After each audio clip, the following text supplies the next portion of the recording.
psicólogo, terapeuta cognitivo, fundador y director de centros de terapia de esquemas en diferentes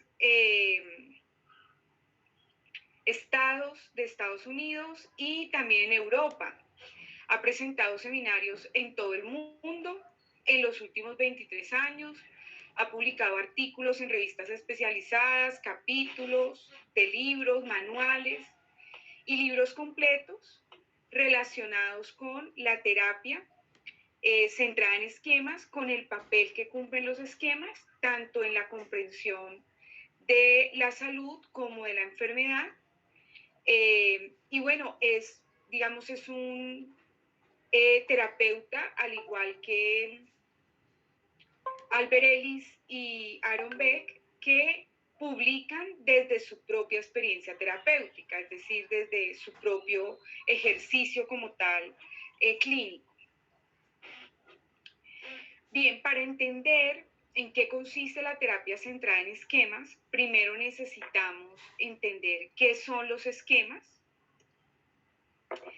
luego entender qué características tienen los esquemas, qué tipos de esquemas hay, qué características tienen los esquemas, cómo se originan los esquemas, y entender las propiedades que tienen los esquemas para finalmente revisar la clasificación que propone Jeffrey June de esos esquemas y cómo él los conecta con el malestar psicológico y con esos elementos de esos estados iniciales de la infancia, de la niñez, que impactan sobre nuestra historia de vida, sobre nuestro desarrollo y sobre nuestra orientación hacia la realización personal. Esos serían los elementos centrales con los que yo organizo o preparo mejor la presentación del modelo. Repito, ¿qué es un esquema? ¿Qué tipos de esquemas hay? ¿Cómo se originan los esquemas? ¿Qué características tienen los esquemas? ¿Cuáles son las propiedades de los esquemas? ¿Y cómo se clasifican los esquemas? Al igual que en los modelos anteriores, la terapia racional emotiva de Albert Ellis y la terapia cognitiva de Beck, pues el modelo no se agota aquí, es decir, habría mucho más que decir sobre cada uno de los modelos terapéuticos. Lo que yo pretendo es acercarlos a algunas particularidades de los modelos terapéuticos, pero sin lugar a dudas, pues hay mucho más que decir y se puede incluso profundizar mucho más en cada uno de los modelos. Finalizando la sesión de hoy, yo les voy a compartir un material complementario sobre la terapia cognitiva de Beck y un material complementario sobre la terapia centrada en esquemas de Jeffrey June.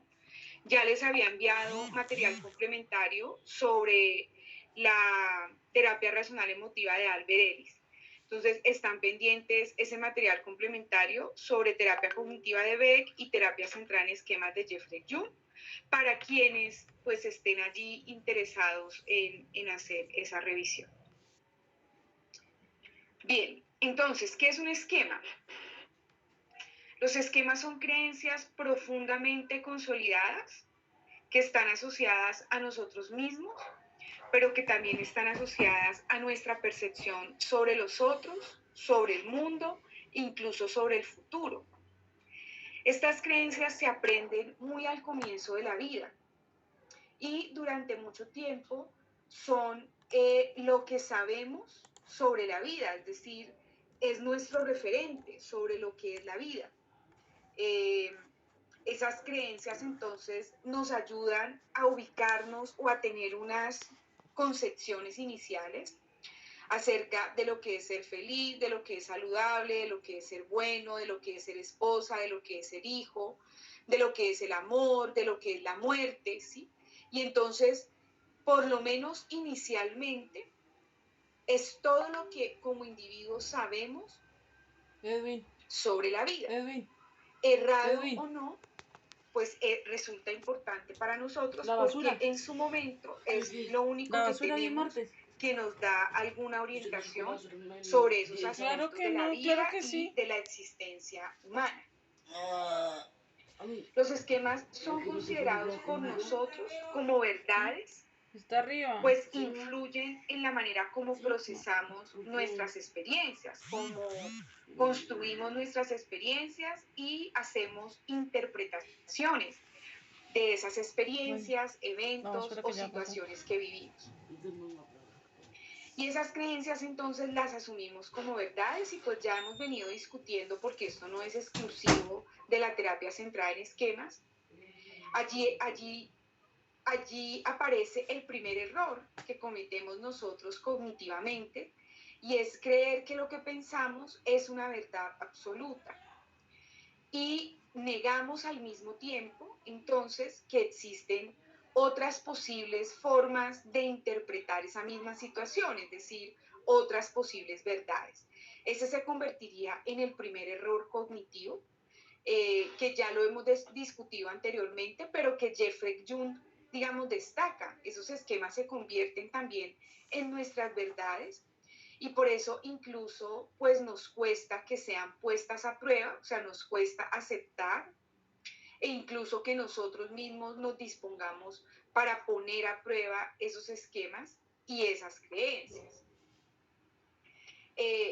Porque además ponerlas a prueba genera un malestar que a veces no es tan sencillo gestionar y tolerar, ¿sí? Un malestar básicamente emocional, cognitivo, resultado de esa sensación de llevar mucho tiempo creyendo en algo que no es cierto, es decir, esa sensación de hemos estado engañados gran parte de nuestra vida, por ejemplo.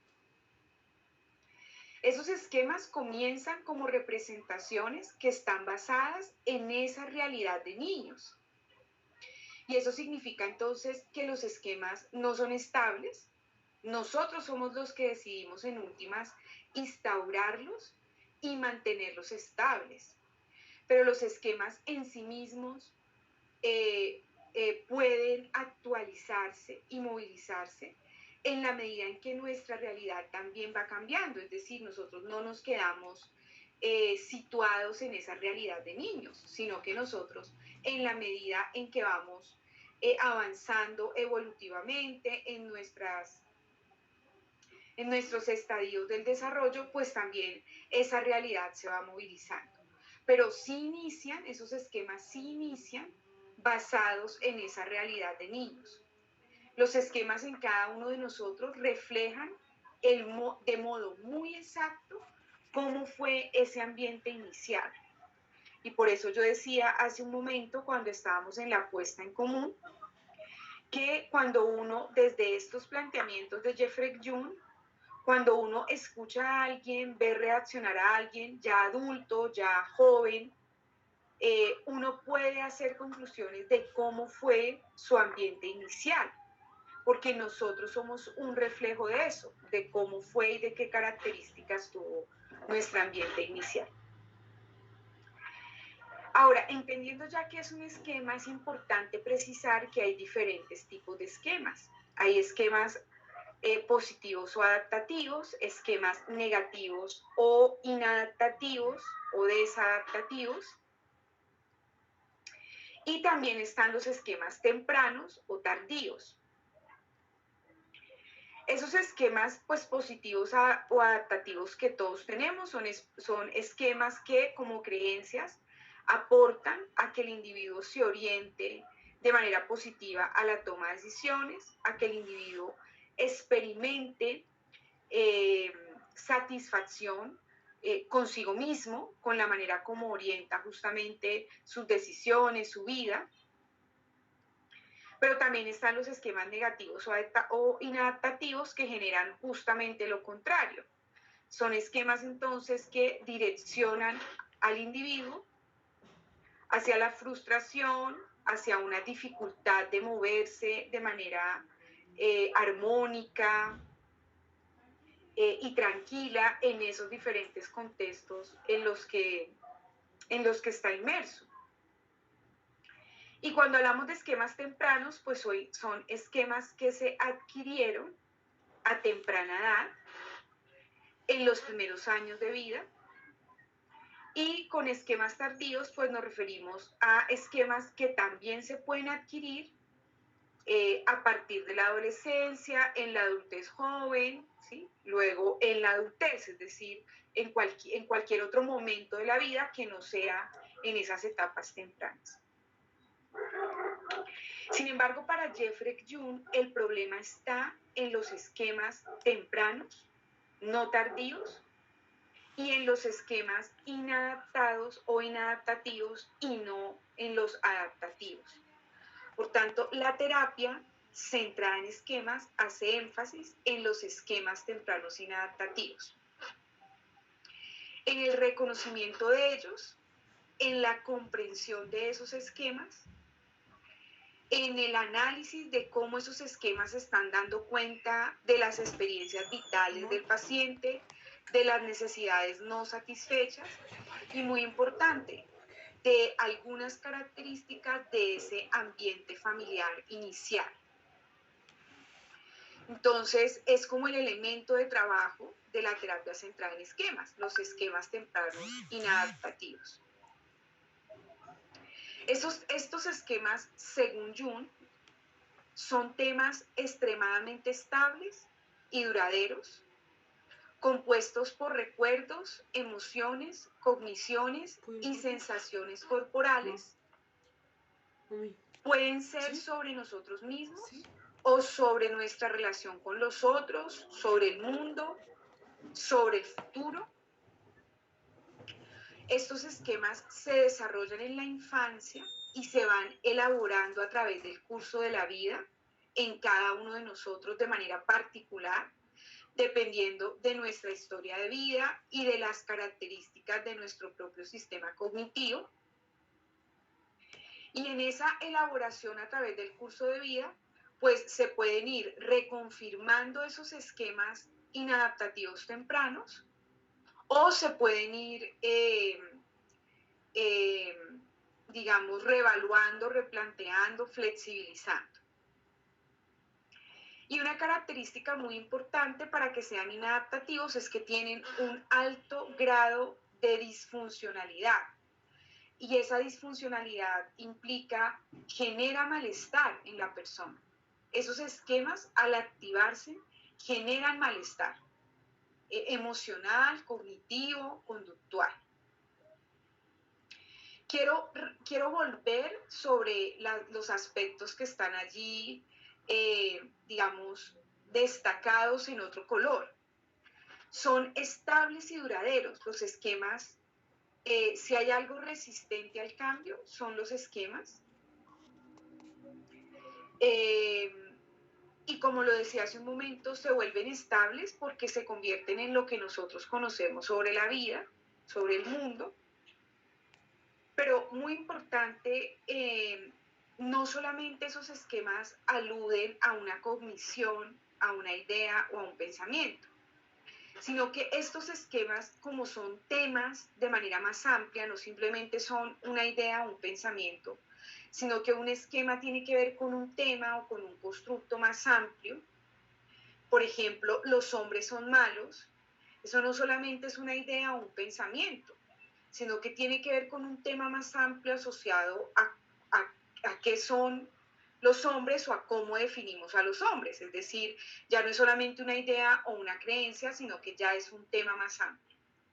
Y no tiene que ver solamente con el componente cognitivo, sino que todo esquema carga consigo unos recuerdos, unas emociones e incluso unas sensaciones corporales. Y esto siempre me ha parecido bien interesante.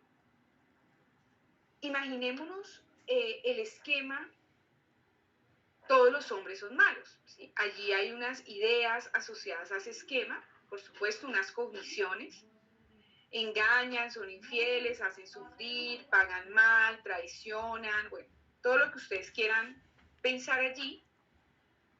Pero inmediatamente ese esquema carga también unos recuerdos, que por supuesto en cada persona son distintos, unos recuerdos que validan ese esquema e inmediatamente genera un elemento emocional, ¿sí? De rabia, ¿sí? Yo digo, todos los hombres son malos y una mujer puede sentir rabia, impotencia, o sea, se conecta inmediatamente con una emoción e incluso con sensaciones corporales. Uy, yo siento un calor cuando pienso que los hombres son malos. Uy, yo siento que me herve la sangre, dicen las personas, por ejemplo. Entonces, miren que el esquema es tan fuerte cognitivamente que no solamente tiene que ver con una idea, sino que carga consigo también un recuerdo, unos elementos emocionales e incluso unas sensaciones corporales. El otro elemento importantísimo en los esquemas es que se desarrollan en la infancia por ser tempranos, pero se siguen elaborando a través del curso de la vida. Se siguen elaborando incluso con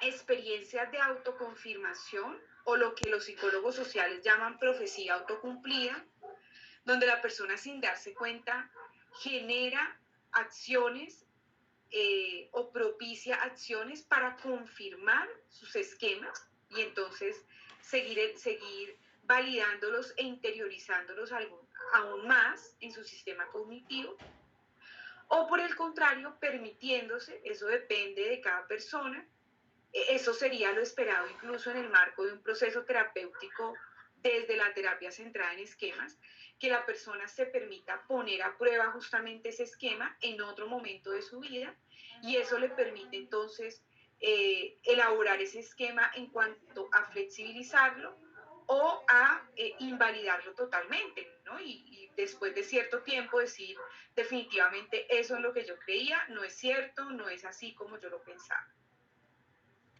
Y finalmente, pues hacer énfasis en ese malestar que acompaña a los esquemas inadaptativos tempranos, un malestar emocional, un malestar cognitivo, que hace difícil que la persona justamente se sienta tranquila y encuentre en sí mismo los recursos para poder hacer frente a esa situación.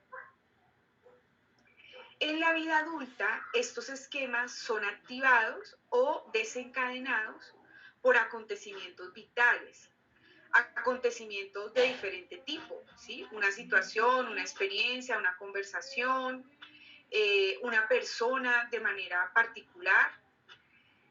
Y lo que ocurre es que como individuos reconocemos o percibimos esos esquemas, ese acontecimiento vital como similar a un acontecimiento que ocurrió en nuestra infancia, que fue significativo, pero porque fue nocivo, ¿no? Y aquí es importante entender que en la infancia no todo lo que nos ocurre es malo, ¿no? En la infancia nos pueden ocurrir cosas muy buenas, tener acontecimientos muy positivos. Pero cuando se activan esos esquemas que son inadaptativos, es a través de un acontecimiento vital del aquí y el ahora que la persona conecta o asocia con un acontecimiento de su infancia que pues tiene la categoría de ser un acontecimiento nocivo, significativo pero además nocivo, generó malestar, generó daño. Y el que se desencadenen esos esquemas, justamente al conectar ese acontecimiento del aquí y el ahora con un acontecimiento nocivo de la infancia, pues eso también desencadena no solamente esquemas o creencias negativas, sino también sentimientos asociados a la rabia, al dolor, a la vergüenza o al miedo. Y pues las personas en ocasiones no se dan cuenta de que están conectando la experiencia del aquí y el ahora con esa experiencia de su infancia. Simplemente se activan los esquemas, son ideas allí que generan malestar, que se conectan con la emoción, que impactan la manera como nos comportamos, pero en muchas ocasiones las personas no se dan cuenta que es que están relacionando con otra experiencia de su vida. Pero por eso es muy importante siempre en la entrevista en terapia cognitiva preguntarle a la persona, ¿esta experiencia en el motivo de consulta, ¿usted la asocia con otra experiencia de su vida? ¿Usted la conecta de alguna manera con otra situación de su vida, con otra experiencia anterior? ¿Usted siente que es parecida, que la está repitiendo, que se está presentando de manera similar? Es muy importante para poder reconocer allí si se está activando de alguna manera y conectando con una experiencia previa. Hasta aquí tenemos preguntas o comentarios.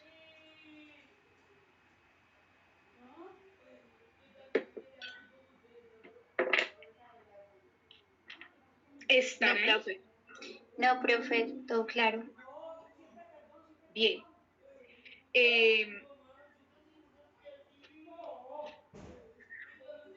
Vamos a hablar de las reseñas. Ya entendiendo que es un esquema, entendiendo que hay tipos de esquemas y entendiendo específicamente cuáles son esos esquemas sobre los que trabaja Jeffrey Jung, pues me gustaría que algunos de ustedes hablaran sobre lo que encontraron allí en las reseñas.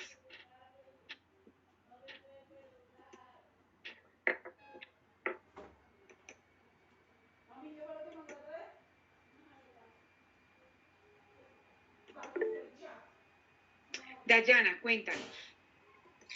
Profe, pues en nuestra reseña estuvo pues muy interesante porque digamos que se tuvo en cuenta como dos aspectos, uno cualitativo y el otro cuantitativo.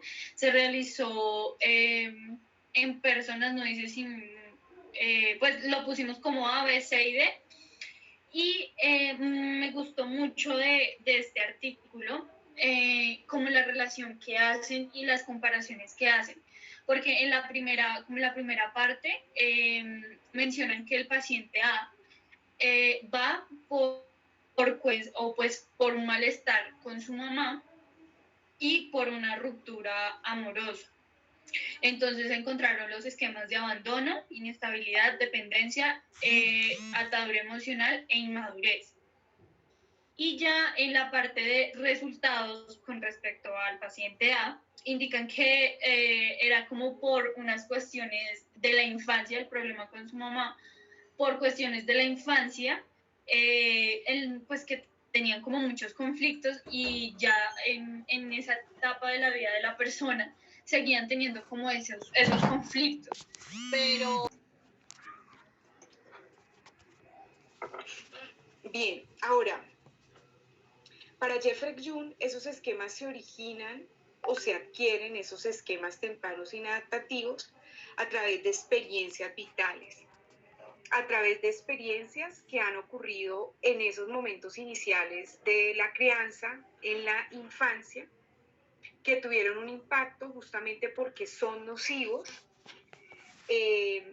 y, digamos, contribuyeron a la adquisición y el origen de esos esquemas tempranos inadaptativos, entendiendo, como lo decíamos hace un momento, que esos esquemas pues se siguen desarrollando a lo largo de la vida o evolucionando a lo largo de la vida, pero que su origen estaría allí, en esas experiencias vitales que aparecieron tempranamente.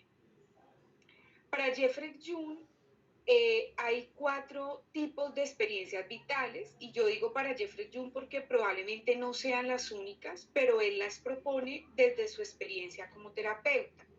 Entonces, desde su experiencia como terapeuta, él reconoce 4 grandes tipos de experiencias vitales.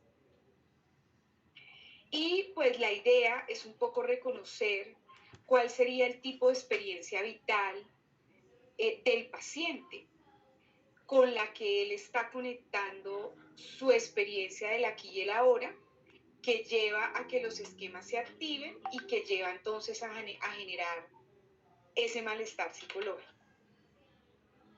Vamos a hablar de cada uno de esos 4 tipos de experiencias vitales. Repito, probablemente no son las únicas, pero él las reconoce desde su práctica clínica como terapeuta. Y son la frustración tóxica de necesidades, la traumatización, demasiado de algo bueno y la interiorización selectiva. Para quienes hicieron la lectura básica sugerida. Aquí pueden intervenir si quieren hacerlo, pueden intervenir, pueden aportar con el ejemplo o con otra forma de explicación de esas experiencias vitales si quisieran hacerlo. Cuando hablamos de la frustración tóxica de necesidades, Jeffrey Jung se refiere a experiencias vitales donde la posibilidad de satisfacer necesidades, y nos referimos de manera más especial a necesidades de orden psicológico y social, necesidades asociadas al gregarismo, a la autodeterminación, a la competencia, al logro, a la afiliación e intimidad, donde esas necesidades fueron obstaculizadas, fueron invalidadas, fueron aplazadas, no por decisión del propio individuo, sino por características de esa dinámica familiar. Entonces, de alguna manera, es esa dinámica familiar la que a través de cierto tipo de experiencias lleva a que esas necesidades no se logren satisfacer. Y Jeffrey Jung agrega la palabra tóxica porque la frustración, es importante. Puede sonar feo, pero yo creo que la frustración ayuda a crecer. Yo, Lina Hernández, creo que uno de los mejores regalos que un padre le podría dar a su hijo es experimentar la frustración. Y ahorita les voy a decir por qué. Pero ojo, una frustración acompañada y una frustración, digamos, intencionada en el marco del crecimiento personal, que no es de lo que estamos hablando aquí en ninguna de las experiencias vitales, y menos en la primera, donde es una frustración tóxica. O sea, la